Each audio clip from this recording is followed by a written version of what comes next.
Back to news. Ongole కూటమి అభ్యర్థి గెలిపే ధ్యేయంగా పనిచేస్తామని బీజేపీ ఒంగోలు నియోజకవర్గ ఇన్ఛార్జి యానం చిన్న యోగయ్య యాదవ్ అన్నారు. 2014 ఫలితం కంటే 2024లో మెరుగైన ఫలితాలు ఇండియా కూటమికి వచ్చే అవకాశాలున్నాయని ధీమా వ్యక్తం చేశారు. బడుగు బలహీన వర్గాలకు న్యాయం చేయగలిగిన వ్యక్తి దామచర్ల జనార్దన్ అని కొనియాడారు. కేంద్రంలో మోదీ గెలుపు కోసం శక్తి వంచన లేకుండా కృషి చేస్తామని హామీ ఇచ్చారు.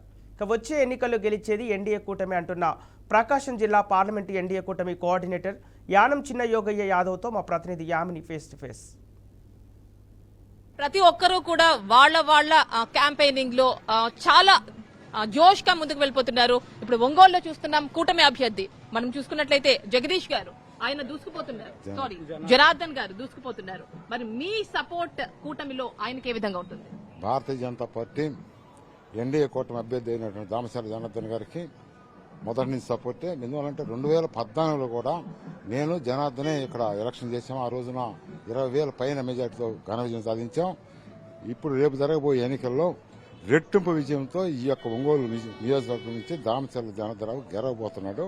అది చాలా స్పష్టంగా తెలుస్తుంది జనం యొక్క దాన్ని బట్టి. కానీ ఈరోజు దాదాపు దేశంలో నరేంద్ర మోడీ గారి నాయకత్వంలో ఎన్డీఏ ప్రభుత్వం, రాష్ట్రంలో చంద్రబాబు నాయుడు గారి యొక్క ఎన్డీఏ ప్రభుత్వం, ఈ రెండు చాలా స్పష్టంగా అధికారానికి వస్తాయని చెప్పి మా టార్గెట్ భారతీయ జనతా పార్టీ కేంద్రంలో 400 సీట్లు రావాలనేది భారతీయ జనతా పార్టీ టార్గెట్. అదేవిధంగా రాష్ట్రంలో చంద్రబాబు నాయుడు నాయకత్వంలో తెలుగుదేశం పార్టీ అధికారంలో రావాలనేది మా టార్గెట్. ఎందుకంటే దేశ ప్రయోజనాలు, రాష్ట్ర ప్రయోజనాలు దృష్టి పెట్టుకుని ఎన్డీఏ కూటమి ఏర్పడింది.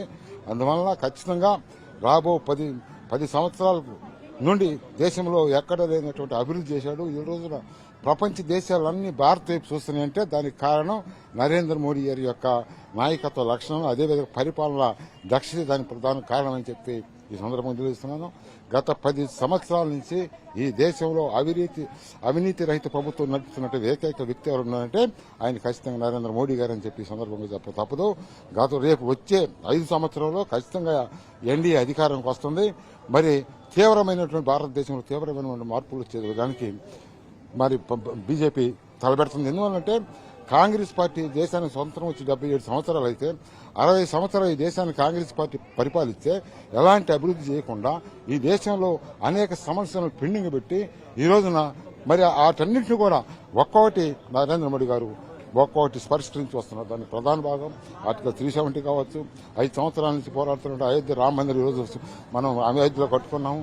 మరి బాలరాముడి యొక్క పూజ జరుపుకున్నాం. అదేవిధంగా ఒక సిఏఏ కానీ, అదేవిధంగా ఇంకా ఎన్ఆర్సీ కానీ, అది అనేక రకాలైనటువంటి ఆర్థిక సంస్కరణ నోట్ల రద్దు కానీ ఇవన్నీ కూడా మనం దేశంలో నరేంద్ర మోడీ నాయకత్వం నడుస్తుంది. ఒక్కటే గమనించండి, 2004 నుండి 2014 వరకు యూపీఏ ప్రభుత్వ అధికారంలో దేశంలో ఎక్కడ చూసిన అలజడులు, మత కలహాలు, మన సైనికులు తీవ్రవాదులు మన మీద దాడులు చేయటం, తలలు కోసుకోవడం జరిగింది. నరేంద్ర మోడీ గారు ఈ దేశానికి ప్రధానమంత్రి అయిన తర్వాత ఈ దేశంలో ఎక్కడైనా మత కలహాలు జరిగాయని చెప్పి ఎవరైనా చెప్పే పరిస్థితిలో కాంగ్రెస్ పార్టీ లేదు.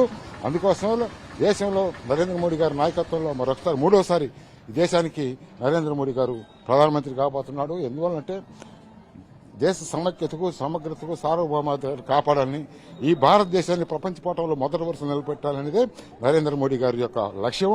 దానికోసమే ఆయన రోజుకు 18 గంటలు ఈ దేశం కోసం మరి ఆయన పనిచేస్తున్నారంటే ఆయన యొక్క శక్తే దీనికి కారణం అని చెప్పి సందర్భంలో మనకి గ్యారంటీ చెబుతున్నాను.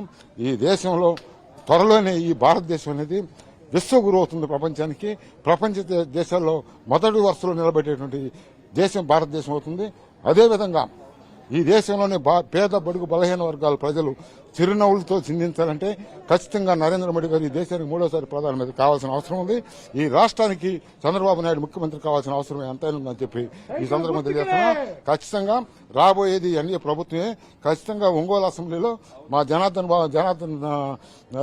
రావు మా ఇద్దరికి ఒక సెంటిమెంట్ కూడా ఉంది. మేమిద్దరం ఆ రోజు చేసాము, మళ్ళా చేస్తున్నాను, నేనే ఉన్నాను ఎన్డీఏ తరఫున. మేమిద్దరం కలుగుతాం. 20,000 కాదు, రెట్టింపు సంఖ్యలో మెజార్టీ వద్దని సందర్భం అంటే ఒంగోలు ఇన్ఛార్జ్ గా ఉన్నారు. Yes. అంటే ఇక్కడ కూటమికి చూసుకున్నట్లయితే జనసేన టీడీపీ మేనిఫెస్టోకి మీరు సపోర్ట్ ఇస్తున్నారు. డెఫినెట్ అంటే మీకు సెపరేట్ గా ఎన్డీఏకి సంబంధించి ఒక భారత- మేనిఫెస్టో మోడీ భారతదేశంలో భారతీయ జనతా మీరు ఇక్కడ ఇన్ఛార్జ్ గా ఉన్నారు కాబట్టి ఆ మేనిఫెస్టోని ఇక్కడ ఎలా ఇంప్లిమెంట్ పార్టీ చేస్తారు? డెఫినెట్ గా ఇంప్లిమెంట్ చేస్తాం. ఏదైతే చంద్రబాబు నాయుడు గారు ఇచ్చారో 3 సిలిండర్లు కావచ్చు, అదేవిధంగా 4,000 పెన్షన్ కావచ్చు, ఇవన్నిటిని కూడా భారతీయ జనతా పార్టీ వీటన్నిటి కూడా నరేంద్ర మోడీ గారు భారతీయ జనతా పార్టీ అనుమతి తీసుకున్న తర్వాతనే మేనిఫెస్టోలు చేశారు. అంతేగాని మన భారతీయ జనతా పార్టీ దేశవ్యాప్తంగా ఒకే మేనిఫెస్టో ఉంటుంది. భారతీయ జనతా పార్టీ ప్రతి రాష్ట్రంగా ఒకటి ఉండదు. ఖచ్చితంగా మేము అమలు చేస్తాము. ఖచ్చితంగా ఒంగోలులో అనేక సందాక జనార్దన్ గారు చెప్పినటువంటి సమస్యలను ఈ రాక్షస ప్రభుత్వం అసలు ఒక్కటి కూడా చేయకుండా వదిలేసింది. వాటన్నింటిని కూడా నేను కూడా అనేక సార్లు ధర్నాలు చేశాను భారతీయ జనతా పార్టీ తరఫున. చేసిన తర్వాత కూడా కొంచెం స్పందన వచ్చింది. ఖచ్చితంగా రాబోయేది జనార్దన్ కాబట్టి, కలిసేది జనార్దన్ గారు కాబట్టి మేమందరం దగ్గరుండి ఈ యొక్క సమస్యలన్నీ కూడా పరిష్కరిస్తామని చెప్పి ఈ సందర్భంగా తెలియజేస్తాం. ఓకేనండి యాదవ్ గారు, thank you so much for giving this interview. And మీరు మీ కూటమి ఖచ్చితంగా విజయం సాధించాలని కోరుకుంటున్నాం. All the best. Thank you. ప్రతి ఒక్కరూ కూడా